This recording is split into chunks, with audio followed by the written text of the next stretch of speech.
In the late 13th century, the world was undergoing a massive geopolitical shift.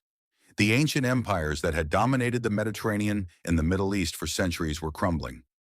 The Byzantine Empire was a shadow of its former self, slowly losing its grip on the borders of Anatolia. The Seljuk Sultanate of Rum, once a powerful Islamic state, was disintegrating under the heavy pressure of the Mongol Empire. In this vacuum of power, amidst the chaos of warring states and shifting alliances, a spark was lit in a small, rugged border town called Sogut. It was here in the year 1258 that a boy named Osman was born to Ertugrul Ghazi, the leader of the nomadic Kai tribe.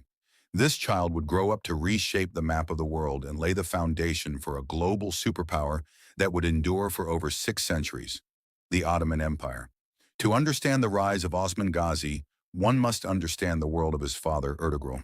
The Kai were a pastoral, nomadic, Oghuz Turkic tribe. Forced to flee their ancestral homelands in Central Asia due to the devastating Mongol invasions, they sought refuge under the protection of the Seljuks. In exchange for their military service on the volatile frontier, Ertugrul was granted a small territory bordering the Christian Byzantine Empire. From a young age, Osman was immersed in this frontier culture, where survival depended on absolute loyalty, physical endurance, and military skill. He was trained in archery, horsemanship, and the art of the sword. But Osman was more than just a warrior. He possessed a rare combination of political wisdom, deep spiritual faith, and a vision that extended far beyond the immediate survival of his tribe. During his youth, Osman frequently sought the guidance of spiritual leaders. Among them, the most prominent was Sheikh Edebali, a highly respected Islamic scholar and leader of the influential Ahi Brotherhood, a powerful coalition of merchants and craftsmen. Osman fell deeply in love with Sheikh Edebali's beautiful daughter, Malhun Hatun, also known as Bala Hatun. Initially, the sheikh refused to bless the marriage, believing that a young, ambitious chieftain might not yet have the maturity to honor the spiritual responsibilities of leadership. However, one night, while staying as a guest in Sheikh Edebali's home, Osman experienced a vivid and prophetic dream that would forever alter his destiny. In this dream, a crescent moon emerged from the chest of Sheikh Edebali and entered Osman's own chest. Immediately afterward, a magnificent oak tree began to sprout from Osman's womb. The tree grew at an astonishing speed, its branches spreading wider and higher until its shadow covered the entire world. Beneath the massive canopy, 4 great mountain ranges stood: the Caucasus, the Atlas, the Taurus, and the Balkans. From the deep roots of the tree, 4 great rivers flowed: the Tigris, the Euphrates, the Nile, and the Danube. The leaves of the tree were shaped like swords, all pointing toward the grand city of Constantinople, which sat at the junction of 2 seas. When Osman awoke and shared his dream with Sheikh Edebali, the wise scholar recognized it as a divine sign. He realized that God had chosen Osman and his descendants to rule over a massive global empire. Sheikh Edebali gave his blessing, and Osman married Bala Hatun, uniting the military might of the Kai tribe with the spiritual and economic influence of the Ahi Brotherhood. Upon the death of his father Ertugrul in 1281, Osman, at the age of 23, was chosen as the new leader of the Kai tribe.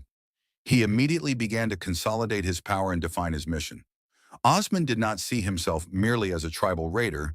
He saw himself as a Ghazi, a champion of justice and a protector of the weak, regardless of their faith. He established a code of absolute religious tolerance, ensuring that the Christian peasants living under his rule were protected from the heavy taxation and corruption of the Byzantine lords.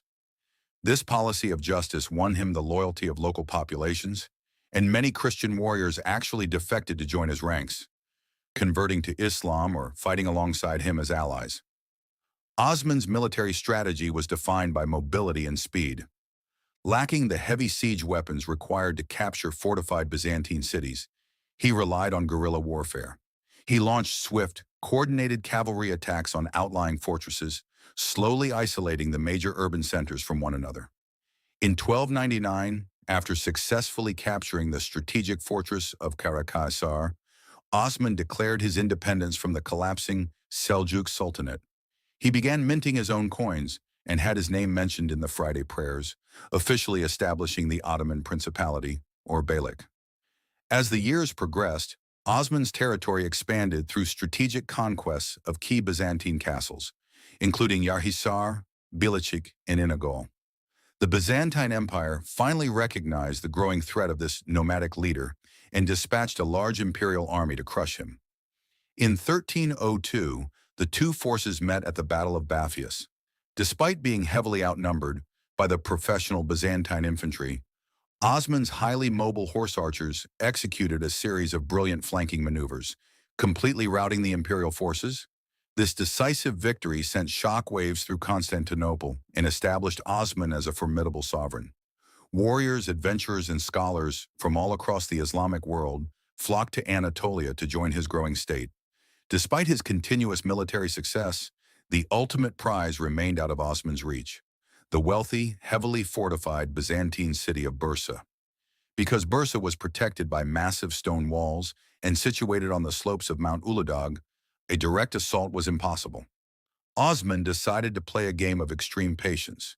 He surrounded the city, establishing small forts around its perimeter to cut off all incoming supplies and reinforcements. This encirclement began a grueling, passive siege that would last for over 20 years.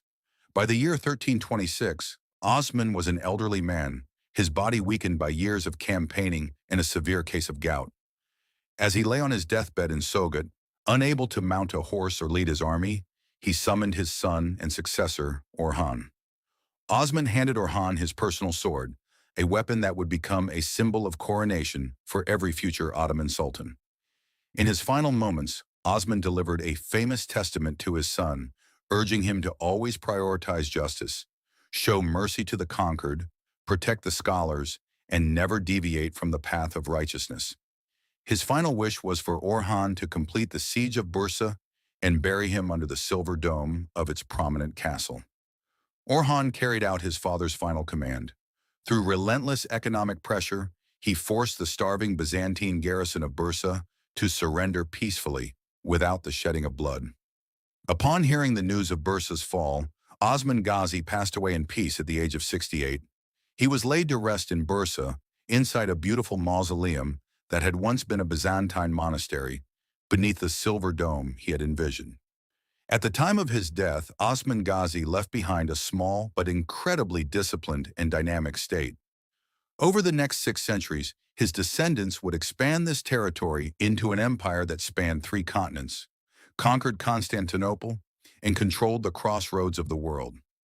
Osman's legacy was not merely one of conquest, but of establishing a system where diverse cultures and religions could coexist under a single banner of justice.